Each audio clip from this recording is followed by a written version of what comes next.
Kembali bersama saya Syarifah Rahma dalam Road to CNBC Indonesia Awards 2025 Best Insurance yang bertajuk asuransi sebagai katalisator pertumbuhan ekonomi berkelanjutan. Pemirsa, kali ini kita akan berbincang langsung bersama kami yang sudah bergabung di studio CNBC Indonesia, Ketua Umum Dewan Asuransi Indonesia atau DAI, Bapak Julius Bayangkara. Pak Julius, apa kabar? Baik, selamat siang, Mbak Sarita. Baik, senang bisa kembali berdiskusi ya. Siap. Bersama dengan Pak Julius begitu. Mungkin kita akan mulai dari data premi baru Pak yang dipublikasikan oleh OJK begitu. Kinerja premi asuransi komersial selama Januari hingga September 2020 ini menembus angka 246,34 triliun rupiah atau pertumbuhannya 0,38% secara year on year. Tanggapan Anda akan data tersebut atau mungkin evaluasi secara keseluruhan untuk industri asuransi? Terima kasih Bu Sari. Jadi gini, ya ini tentunya kabar baik sebenarnya, ada peningkatan, walaupun peningkatan mungkin sangat marginal bisa dibilang kalau di overall. Tetapi sebenarnya kalau kita lihat lebih dalam ke per silo itu, memang ada beberapa yang tumbuhnya juga lumayan baik. Asuransi syariah pertumbuhan juga lumayan baik, cukup tinggi. Asuransi umum yang ada di sekitar 5,8, sekitar segitu. Memang asuransi jiwa yang lebih rendah sedikit, tetapi paling tidak sudah rebound kan. Jadi yang bagi kami yang kami lihat adalah tren ada pertumbuhan. Trennya memang masih marginal. Memang ini nanti sangat berhubungan sama pergerakan ekonomi nasional sih. Purchasing power. Iya, purchasing power. Karena kalau tidak ya ujung-ujungnya memang apakah konsumen Indonesia siap untuk kemudian mulai membelanjakan premi untuk asuransi. Mungkin jadi kalau saya lihat seperti itu. Nah, poin yang paling penting sebenarnya di kita, saya selalu bilang ke teman-teman di industri, please stay relevant. Karena badai seperti apapun yang terjadi ya, naik turun ekonomi segala macam, selama kita tetap relevan, saya tetap percaya akan ada naik turun pasti, tetapi orang tetap membutuhkan kami. Karena kami relevan dengan kebutuhan masyarakat. Nah, cara untuk menjaga relevansi itu seperti apa Pak Julius begitu? Wah, ini menarik ya. Jadi gini, saya kalau diskusi saya sering bilang gini, sebenarnya ya, tapi ini kan personal ya, belum ada analisa ilmiah. Pastikan dengan kebutuhan yang ada. Nah, kebutuhan yang ada kalau secara singkat sebenarnya, kalau bisa sih sebenarnya mengacu kepada besaran belanja secara makro. Ya memang at the end of the day, belanja pemerintah masih tetap favorit, walaupun tadi ada analisa dari profesor dari UI itu bilang bahwa tetap belanja rumah tangga paling besar di Indonesia, tapi driver utama tetap pemerintah misalnya. Contoh-contohnya adalah apakah industri kami itu ada di mana di program-program besar pembangunan nasional ini. Contoh-contohnya seperti itu.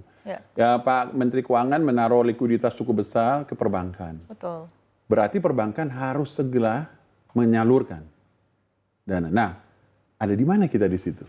Bisa di-attach begitu ya melalui paling enggak. Jadi saya selalu bilang bahwa perkembangan kita, either itu literasi maupun inklusi dan penetrasi bahkan, itu berhubungan dengan engagement kita dengan kebutuhan masyarakat. Artinya pelaku industri harus bisa lebih agresif lagi begitu atau seperti sebenarnya apa? Sih agile ya, lebih lincah dan selalu aware dan kritis. Jadi gini, jangan lakukan sesuatu yang karena memang sudah bertahun-tahun itu gitu. Tapi kita harus terus agile. Ya, kita berdoa supaya nggak ada hal yang luar biasa kan. Kita tahun kemarin itu kan ada 4 peperangan loh. Di Ukraine, di Gaza, di Teheran, dan di Kamboja, di sini gitu, dekat sini. Southeast Asia. Di Southeast Asia, maksudnya itu kan impactful gitu.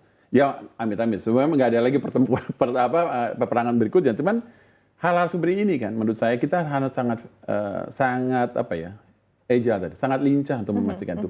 Inti dari drivernya adalah memastikan kita sesuai dengan kebutuhan orang Indonesia. Nah, dalam pemahaman kami di Indonesia, dalam pemahaman saya adalah ada di mana belanja besarnya. Apakah kita engage dengan itu atau tidak? Pemikiran saya sebenarnya dana yang taruh di lembaga keuangan tadi, mudah-mudahan nggak taruh di SBN gitu ya, tapi berarti kan harus dibuang nih. Artinya peluangnya masih ada begitu ya. Nah, logika saya itu harus uang cepat, Bu. Gitu. Jadi uang cepat berarti kita ada di program cepat. Peer to peer misalnya. Penjualan mobil atau motor. Walaupun turun kan sekarang ada tren agak mulai menaik. Hal-hal seperti itu sebenarnya. Oke, ini juga bisa menjadi peluang-peluang baru ya. Nah, tapi tadi kita juga sempat berbincang bersama dengan Ketua Komisi 11 DPR RI, Pak Misbakun. Begitu ya. Tadi Pak Misbakun juga menyampaikan bahwa tantangan utama dalam industri asuransi sekarang ini adalah trust, begitu ya. Dan seperti apa dari DPR juga berupaya ya untuk menjaga trust masyarakat ini dengan regulasi-regulasi yang tepat, begitu ya. Termasuk regulasi yang saat ini juga tengah dikaji ya oleh OJK, begitu. Nah, seperti apa mungkin ketika kita melihat ya dari pelaku industri sendiri begitu, regulasi seperti apa yang sebetulnya dibutuhkan ataupun juga regulasi apa yang dirasa bisa membangun trust tapi tidak memberatkan juga kepada industri asuransi. Iya, sebenarnya gini Bu, yang dibutuhkan dari regulasi itu kan sebenarnya membantu kami untuk menata kelola perusahaan. Itu jadi governance. Kita mau nggak mau nampaknya butuh bantuan dari regulator, bahkan sampai legislatif, supaya kita bisa mengelola dengan baik. Tadi taruh di mana dan uang segala macam, pengaturan dan segala macam. Saya rasa kita perlu untuk itu. Tetapi memang pada saat bersamaan kita juga butuh peran dari regulator maupun pemerintah maupun event legislatif untuk kemudian engage kita dengan sektor-sektor yang lain. Tadi sampaikan kesehatannya, kita coba engage. Bagaimana kita engage dengan sektor kesehatan, ekosistem kesehatan. Bahkan ada undang-undang yang clear, Bapak Ibu. Kita ada di Undang-Undang Jasa Konstruksi. Undang-Undang Jasa Konstruksi bilang bahwa kontraktor itu bertanggung jawab sepanjang 10 tahun dari handover dari kontraktor, dari konstruksi selesai. Itu ada asuransinya loh. Tapi itu nggak ada asuransinya saat ini. Maksudnya gini, ada kebutuhan real di situ, tetapi kebutuhan tidak di-engage dengan maksimal. Nah, hal seperti ini nampaknya kita butuh juga. Seperti contoh yang sering disebutkan third party liability. Kami sih siap aja untuk menyiapkan produknya, tetapi kan ada wilayah lain, ada lembaga lain yang harus kita engage. Jadi seperti itu yang kita butuhkan sebenarnya. Artinya engagement untuk sektor-sektor real begitu ya depannya. Kita butuh di situ. Oke, baik. Mungkin nanti juga bisa disampaikan begitu kepada anggota DPR dan juga para pelaku, para regulator begitu. Nah, tapi kita balik lagi, tadi ada beberapa regulasi yang juga saat ini tengah digodok ya, seperti yang kemarin sempat ada dalam surat edaran begitu untuk call payment sebesar 10%, kemudian akhirnya berganti menjadi 5% ya untuk risk sharing begitu dan saat ini juga tengah dikaji lagi oleh OJK begitu dan upaya target penerapan bahkan disebutkan di awal tahun 2026. Nah, seperti apa ini mungkin ditanggapi oleh DAI sendiri begitu Pak Julius? Sebenarnya gini, adanya aturan itu memang kita butuhkan untuk kemudian manfaatnya bersayap ya, cukup banyak. Ada manfaat yang luar biasa sebenarnya yang kami harapkan adalah perubahan perilaku dari konsumen pengguna jasa kami misalnya. Dengan adanya resharing waktu saya jadi orang akan benar-benar memperhatikan ketika dia akan menggunakan klaim asuransi kesehatannya misalnya. Jadi, nah itu, jadi gini, regulasi itu disiapkan untuk memperkuat kami karena nanti disiapkan juga harus punya medical advisory board. Itu kan berarti kemudian harus punya digitalisasi dalam konteks akan ada transparansi data dan segala macam. Itu kan memperkuat tadi tata kelola kami. Tapi pada saat bersamaan ternyata undang-undang itu diharapkan kemudian bisa merubah penggunaannya bahkan. Dan tadi pola penggunaan dari si nasabah terhadap kami.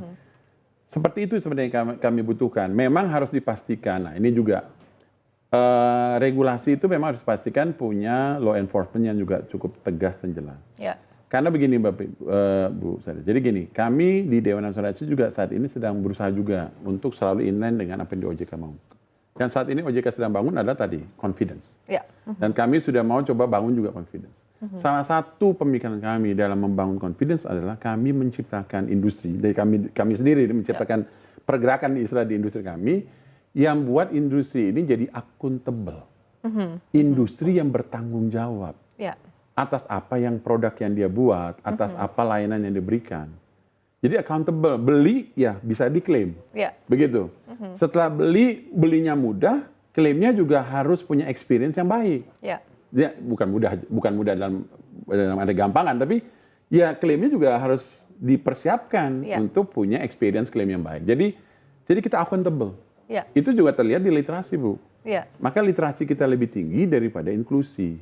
Berarti menunjukkan bahwa orang sebenarnya sudah mulai mengerti tentang apa kebutuhan asuransi. Tetapi belum mau membeli iya, dari asuransi. masih wait and see. Iya, nah masih memang melihat ada dulu.